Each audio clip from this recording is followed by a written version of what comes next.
कर्मवीर राजा शिवी की कथा। जैसा मैं नीतू पांडे यूट्यूब चैनल पर आप सबका स्वागत करती हूँ। महाराजा शिवी याते के पुत्र पुरुवंश से थे।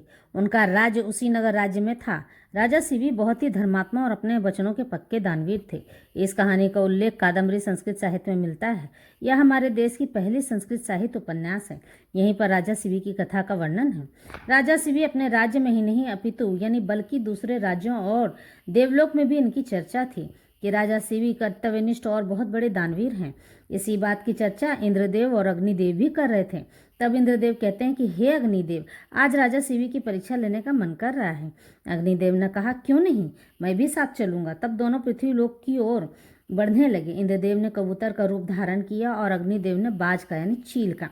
बाज ने कबूतर का पीछा अपना शिकार बनाने के लिए किया।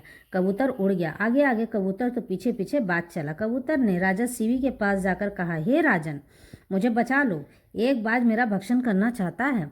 तब राजा शिवी ने कहा कि ठीक है, मैं बाज से तुम्हारी सदैव रक्षा करूंगा, और कबूतर को अपने पास बिठा लिए। तब वहां बाज ने राजा शिवी से कहा कि हे राजन, तुमने मेरे भक्ष्य कबूतर को पकड़ रखा है, इसलिए तुम उसे मुझे वापस दे दो। मैं उसका भक्षण खाकर अपनी भूख मिटाऊंगा। तब राजा शिवी ने कहा कि मैंने इस कबूतर को उसकी रक्षा करने का वचन दिया है। तब बाज ने कहा, मेरी भूख कैसे मिटेगी? राजा ने कहा, ठीक है, आपका भक्ष्य मैं बन जाता हूँ, भोजन। और फिर राजा शिवी अपना शरीर काटकर देने लगे, लेकिन बाज को तृप्ति नहीं हुई।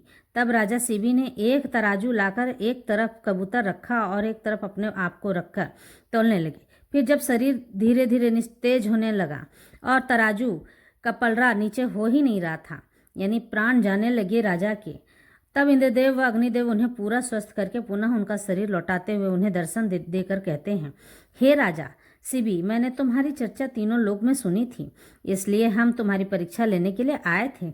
हम तुम्हारी दानशीलता और कर्म वचन से अत्यंत प्रभावित हैं, अति प्रसन्न भी हैं। कहकर राजा शिवी को आशीर्वाद देकर चले गए। इस तरह से शिवी राजा ने अपने कर्तव्य निष्ठा का परिचय दिया था।